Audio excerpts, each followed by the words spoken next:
Nabi zaman Sugeng di akhir hayatnya itu sering ngendikan tentang al-fitan, tentang tragedi utawi prahara. Itu banyak riwayat yang bahkan Nabi itu pernah ngendikan, saya dan kejayaan Islam itu hanya berumur 36 tahun. Itu sampai menghitung periode 36 tahun. Juga banyak riwayat yang bahkan secara detail saya mencium turba, di mana nanti cucuku terbunuh di situ. Apa kamu gelisah Muhammad? Iya. Kata Jibril, jika kamu mau, saya tunjukkan di tanah mana nanti cucumu akan dibantai. Itu riwayat jauh sebelum Said Husain dibantai di Karbala.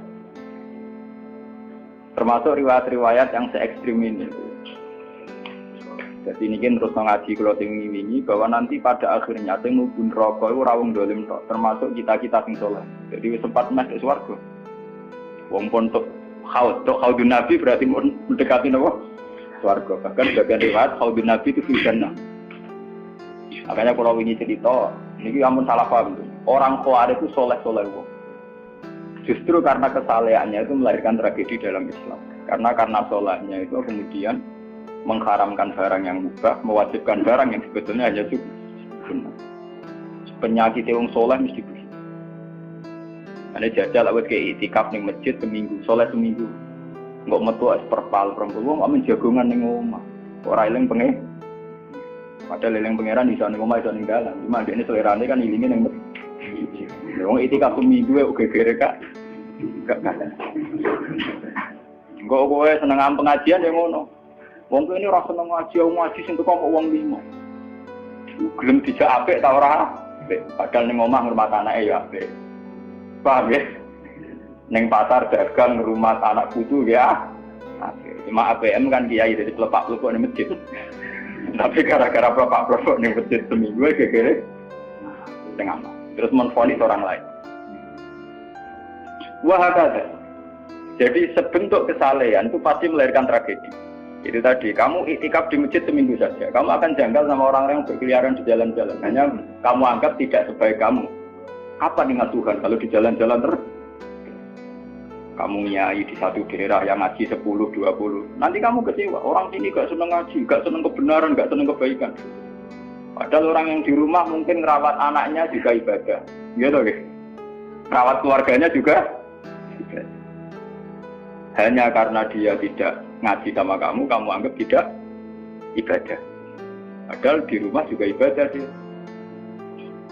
Nah ini orang Khawarij dengan background kayak itu paling mudah begitu.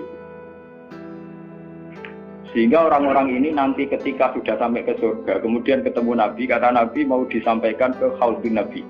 Dia mau sampai ke telaga Nabi.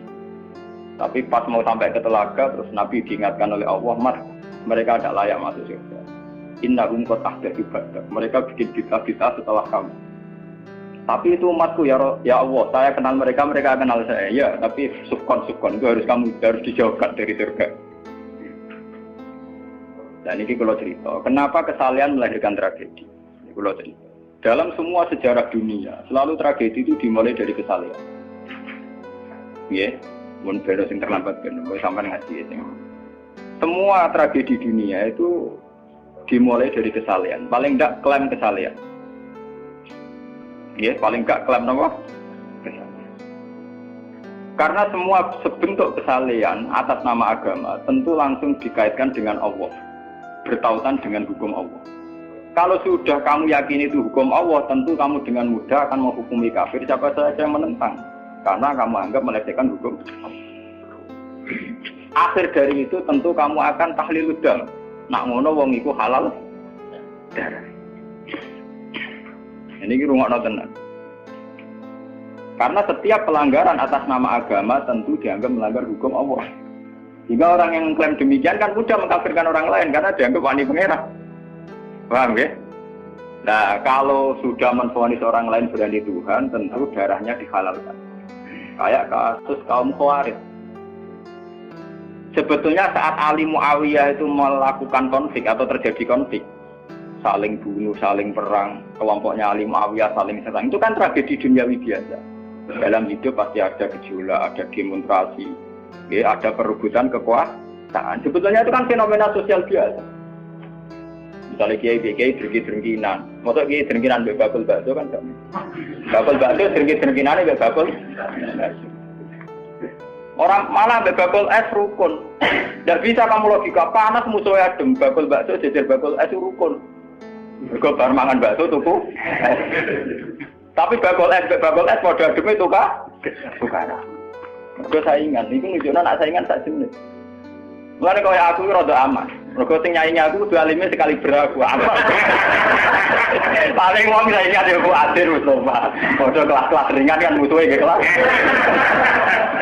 Ora nek nak ngalim tulisan kaliber. Dadi rapati di musuh. Ada ngalime kaliber terus fasilitas biasa. Wong rapati lucu, wong rapati hormati, wong ape drengki apaan? Wong kula yo mak turu temangsang ning kos drengkeni apa? Mun kula elmoni ya, dadi wong rapati drengki mun kula elmoni. Dadi ngalime kaliber fasilitas biasa. Wah aman. Berapa kayak ini? Aman, itu istihad. Jadi untuk menjaga keamanan. Ngalime ra kaliber yang dadi wong nyucup, wong dobar, itu mesti wong mencep. Alim sepi, kok wong dobar gegere gak-garuan. Niku termasuk strategi ngadepi apa prahara. Artinya sakit di elmoni. Sebenarnya secara ijtihad itu bisa apa? Bisa ten. Lalu kulon biasa lama-lama teng kula mriko ngumbal we anak kula. Enggak, nggih biasa ana mobil direngkes monggo bareng kula. Kak, lagi kene kes. Kula betul mobil, nah ono omah muter pirang-pirang. Nah itu memang gitu ya, karena kita trauma dengan sejarah. Ketika Khawarij meyakini Ali melahirkan sulmatan fiddin, melahirkan pencitraan agama. Salmatan fiddin, sulmatan fiddin itu pencitraan agama. Muawiyah juga dituduh demikian, salmatan fiddin. Akhirnya orang Khawarij lewat kelompoknya itu ada sekelompok orang yang ditugasi membunuh Ali, ditugasi membunuh Muawiyah, dan ditugasi membunuh Amr bin As di Mesir. Semua tokoh-tokoh besar Islam itu melahirkan tragedi Islam, harus dibunuh semua. Itu yang keputusan gitu tuh lewat kesalehan. Mereka orang-orang soleh, orang-orang khusyuk, senang iktikaf, senang zikir. Dia punya keputusan sing lahirno tragedi dalam Islam. Makanya kamu jangan kaget, kenapa di Irak itu banyak perang saudara, di Mesir, di Sudan, di Khartoum, di Darfur, di Somalia. Itu kalau sudah perang berani mati, karena mereka mengatasnamakan agama. Nah, kalau agama berarti merasa dia punya titah Allah, titah Tuhan. Sehingga kelompok lain ya orang Sunni bantai Syiah, Ahmad Sunni itu biasa. Makanya kita disyukur, kalau bolak-balik kita harus syukur sebagai bangsa Indonesia. Bangsa Indonesia di filosofi berdoluri, soalnya bergerembang-gerembang ngelas yang berduri. Orang terus ini kita syukur jadi wong Jawa. Cari rasa cocok, mau berudal. Misalnya rasa-rasaan kiai beda partai yang mau berudal, bagus sekali. Karena ada sampai pembunuhan. Paling banter sing dikise pelatihan ngirim tarmihim. Ayo tak pikir ramahan iki, tak pikir foto ramahan tindak. Ya paling misalnya mati dikise yo ngeluh sithik-sithik. Orang anti mati. Paham, semenjak itu tragedi itu tidak dimulai dibunuh non-muslim, tapi dibunuh orang Islam. Semenjak peristiwa Ali Muawiyah. Dulu Umar itu matinya masih keren. Umar itu dibunuh oleh seorang Yahudi, Abu Lulu, seorang Majusi, Abu Lulu al-Majusi. Era Utsman banyak riwayat mengatakan yang membunuh itu banyak yang tidak Islam. Tapi era Ali, Muawiyah sampai Said Husain itu yang membunuh orang Islam semua. Bahkan sulahahum, orang-orang yang kategorinya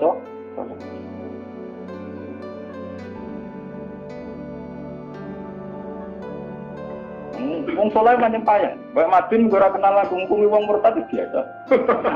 Karena daftar kemurtatan dalam kitab-kitab salaf itu terlalu banyak. Sama kalau ngaji Sulam Taufik, Sulam Safina itu berapa mudah, betapa mudah orang-orang masuk kategori nomor murtad. Mungkin pondok kula rata rego ajaran. Gua ana sing kiai tanglet kula, Gus yo mboten nglebokno ajaran iki pondok. Lagi bantah aku apa takok? Nak bantah, ya bantah-bantah, nak takut tak jawab. Ini umum kalau perhitung dong, itu memang resiko. Resiko ada takfir. Bukan kita yang salah, kita kalau tidak punya khazanah banyak itu resiko. Jadi kalau baca kitab gitu itu harus punya khazanah yang lain yang apa? Banyak. Sehingga tidak mudah mentakfirkan orang atau memurtadkan orang. Semenjak Ali Muawiyah tragedi karena kelompok-kelompok soleh itu menvonis Ali itu murtad atau Muawiyah itu murtad, kemudian diteruskan kalau gitu halal darahnya, akhirnya dibunuh. Ali ya dibunuh, Muawiyah ya sering kali mengalami percobaan dibunuh. Jadi kalau kan nanti cerita tengah sini, jadi Ali hasil dibunuh, yang Muawiyah sebetulnya subuh itu juga dibunuh, tapi pas itu Muawiyah meriang, yang imami itu wakilnya, sehingga yang dibunuh wakil. Mulane kalau boleh baca cerita, ning tinggon nek wong kesolen mesti pintu-pintu. Wong kuwaris sih pintu-pintu. Wong ngongkon killer, ngongkon pembunuh bayaran kok tarife ngene to. Lah Muawiyah ku sapa? Pokoke sing imami subuh. Ora disifati ciri-ciri spesifik mboten, pokoke sing imami subuh. Lah Muawiyah subuh priya. Lah wong imam ya dipateni. Wong apa jenenge? Apa itu istilahnya tugas-tugas yang super bahaya kok tarifnya pokoknya sing subuh. Wah kemproh. Wah ini sing piye kotak ta piye ta ngene sing piye. Kok model polisi diseket tas. Oh ora tarifnya pokoknya sing imami. Imami ya meriah. Asipe apik. Jadi ora pembunuh profesional. Walhasil semenjak itu tragedi dimulai dari takfir. Setelah itu ada era Muawiyah punya anak Yazid. Yazid ada isu dia senang nyabu, senang ngeflek. Dia orang yang nakal saat jadi pemimpin. Orang Islam si sholat tersinggung. Wong kok dipimpin wong dolim. Orang Islam ekstrem wong kok dipimpin wong ra sholat, wong ra bener kok mimpin wong bener. Akhirnya Madinah bergejolak. Madinah bergejolak ini kemudian banyak yang merokokasi Said Husain supaya ngambil alih kepemimpinan sinten. Sampai nak cerita ini tragedi ke saya. Walhasil Said Husain akhirnya lewat bantuan orang-orang Kufah. Orang Kufah itu saat ini dari wilayah Irak. Ya. Jadi kayak Kufah, Asfahan, terus Nahawandi itu ikut wilayah Irak. Ketika Irak pecah dengan Iran, ikut wilayah apa? Iran. Dulu yang situ semua itu namanya orang dulu kalau bilang itu Kufah sama Basrah. Gitu, makanya kalau di kitab-kitab Nahwu semua kitab salaf kalau bahasakan kawasan itu kalau tidak kawasan Kufah ya apa? Sekarang di data internasional lebih dikenal Irak semua. Tapi kalau dulu orang bilang itu Kufah, Basrah, Nahawand, Asbahan, Khurasan. Itu kan dan Rotan. Orang-orang Kufah datang ke Medina. Ya Husain, karena yang dituduh zalim, kita yang nanti di Kufah siap membeat jenengan jadi khalifah. Siap dukung jenengan jadi apa? Khalifah. Ini ku mengkudeta kepemimpinan ya. Said Husain sebagai orang senior, beliau konsultasi sama Sayyid Ibn Abbas. Ibn Abbas itu pernah paman, karena Ibn Abbas itu misananya Nabi. Ya, Ibn Abbas itu kan misananya sinten Nabi. Beliau itu sugeng nanti era Sayyid Husain ya. Ibn Abbas sugeng nanti era Sayyid Husain. Ketika Sayyid Husain konsultasi sama Ibn Abbas, dihentikan ya. Yabna ammi al-Kufah la tafi. Sopo sing ape dukung kowe? Tiang Kufah ya mi, wong Kufah atau jujur. Wong Kufah itu bulat gak welet. Al Kufah lah tahu, wong Kufah nak janji atau nepat. Dulu kayak kawasan Kufah ini sampai pulau cerita sejarah, bin zaman roh. Kan tiap daerah kan terkenalan dewe-dewe. Ono daerah terkenal Bedol Guri, ono daerah terkenal Badoan. Dua tenan ora tiap daerah kan terkenalan dewe-dewe. Yang repot terkenal Bedol Guri, ana terkenal kayak Madura Baso, ana terkenal daerah, oh daerah kono medhit kabeh. Nak kawin nang Sunda, wah wani wong lanang, kan tiap daerah aja. Dia terkenalan sendiri-sendiri. Paham ya, karena perilaku budaya orang mesti ada ciri. Nah, itu di era itu, Kufah itu punya ciri khas al-Kufah la tafi. Wong Kufah mesti ora ju, tenang. Walhasil akhirnya Said Husain minta maklum ya, minta supaya dimaklumi. Ya Ami, saya ini sudah bertekad untuk menuruti permintaan orang-orang Kufah. Jadi meskipun paman saya melarang, saya tetap berangkat. Kata Ibn Abbas, ya sudah kalau itu jadi keputusan kamu. Mulane Said Husain terkenal Said sing brengkel. Mulane kena dititeni. Said sing turunan Husain, ini rata-rata brengkel-brengkel. Nggih, kados orang Iran itu rata-rata Sayyidnya Husain. Kados Abdul Qadir, kados Sayyid Muhammad itu Al-Hasan. Makanya kalau Sayyid Muhammad itu Al-Hasan rata-rata karena Sayyid Hasan dulu itu yang punya keputusan amul ijtima. Jadi tidak mau perang. Sehingga era Sayyid Hasan yang dikatakan amul ijtima. Tahun bersatunya umat. Era Husain betul. Walhasil wala-wala cerita Sayyid Husain kertok dibawa orang Kufah menuju Irak. Pas sampai Karbala, itu Sayyid Husain bilang gini sama pengawal-pengawalnya, ini sampai mana? Ini Karbala ya Husain. Sayyid Husain hadihi karobun wa bala. Ini karobun, kesusahan wa balaun dan tragedi ujian. Delalah pasukan yang dikirim Yazid bunuh Sayyid Husain ya pasti mudik Karbala. Dan itu yang diperingati orang Syiah di 10 Muharram yang disebut tragedi Karbala. Makanya bendera-bendera Syiah itu tulisannya ya Husain karena orang Syiah meringati hari meninggalnya Husain itu jadi hari suci betul. Hari besarnya orang Syiah itu hari tragedi Kabupaten Sinten Husain, yaitu di Karbala. Nah kemudian versi cerita itu bulat. Kalau versi Sunni, karena sini model Kiai Indonesia, model versi Husnudzon, itu jari ini pengawalnya Muawiyah itu tidak disuruh bunuh, disuruh konsultasi saja. Cuma mereka overacting bunuh. Sehingga dalam keyakinan Sunni bahwa Yazid itu tidak dosa-dosa amat karena tidak nyuruh nama. Tapi nak cara Syiah, nyatanya mata ini kok dikelah-kelah, mata ini ya mata. Wah semenjak itu lahirlah kelompok Syiah besar. Siapa yang berbau Yazid, berbau Umayyah harus dibunuh. Kemudian dendam ini dijilmakan menjadi kelompok besar di dunia, milik Syiah. Nanti sama. Syiah itu nak muji-muji kaya-kaya agama itu dimulai Husain. Yes. Wes ngono Husain delalah bin Ali. Di Nabi Muhammad, idola sentrale Ali, terus yang dianggap kesatria prajurit napa? Husain. Sehingga agama versi Syiah itu ya tiga itu, Muhammad, Husain, Ali. Karena referensi agama Syiah itu hanya ini, Ali zaman sugengnya Nabi ya terkenal pahlawan perang, terkenal kesatria perang. Husain ya kesatria perang. Sehingga orang Syiah tidak punya rujukan kecuali sejarah kesatriaan. Ngadepi Musa wani mati, kata Iran saat ini Ahmad Benedek, itu orang Iran perasaannya begitu, ngadepi Musa mati, wani mati. Beda perasaannya ahli sunnah, karena ahli sunnah idola no sahabat sing kuno ya idola, yang ora jelas ya napa idola. Wah akhirnya sahabat macam-macam, jale matur idola no sahabat topo sing nak ono perang mirip. Terus Mustafa idola no topo sing ora jelas, penting itikaf. Itu kelebihannya Sunni karena ngakui semua sahabat jika perilakunya variasinya banyak. Lho tenan iku boten kuyon niku. Karena variasi idolanya napa? Banyak. Jika orang Sunni bentuke beda-beda. Mesti ndak kepedhot. Mesti ndak kok sing ngene. Oh, pengamat itu ngamati salat ngono paling pusing. Kok ana sing standar. Salate Muhammadiyah, PKS, Salafin di standar. Carane ngomong eno pusing. Dia ini terkenal alim. Allahu Akbar.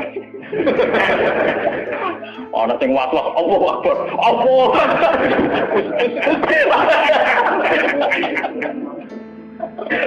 Oh, sedekah kok ana sing ngene. Ana sing ngene, ana sing santai. Ana sing lambene ngancing nono selik.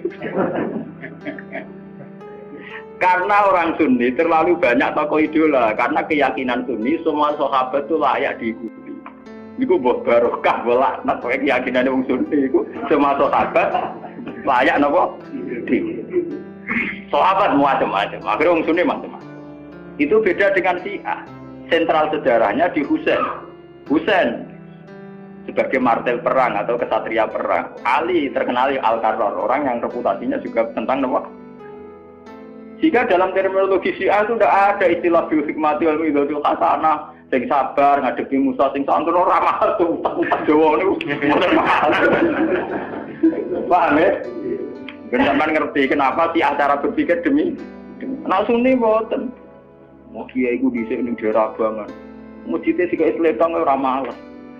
Malah dungo. Wah cerita seputar rawani tok. seputar sabar, seputar kawan. Jarang kok Kiai Sundi wani jotosan. Jadi sejarah dengan sabar. Sehingga dalam tradisi Sunni itu tidak ada revolusi sampai sekarang. Beda dengan di Syiah. Libanon pengikut Syiah, Syria ya Syiah, Iran juga Syiah. Meskipun Syiah sendiri punya variasi, kayak Syiah Imamiyah, Syiah Ismailiyah, Zaidiyah dan sebagainya. Tapi trennya sama, tetap menjadikan Said Hussein sebagai sentral. Emang nonton TV kan nonton bendera Syiah tulisannya apa? Ya apa? Ya Hussein. Nah sampai idola kan buatan Hussein. Idola Hasan. Said Hasan itu rasa seneng perang. Tapi tuh mau ya kok. Jadi ya Pak Kiai Jawa perang barang. Gerwapan sidik, nopo poli. Ya, jadi sejarah berulang. Ya apa-apa. Jadi perang repot. Mau yang mirip perang.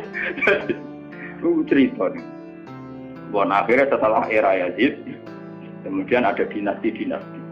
Kemudian era Yazid karena bin Muawiyah disebut dinasti Umayyah. Orang-orang penggemar Husain karena Husain itu mimpi Rasul melahirkan dinasti.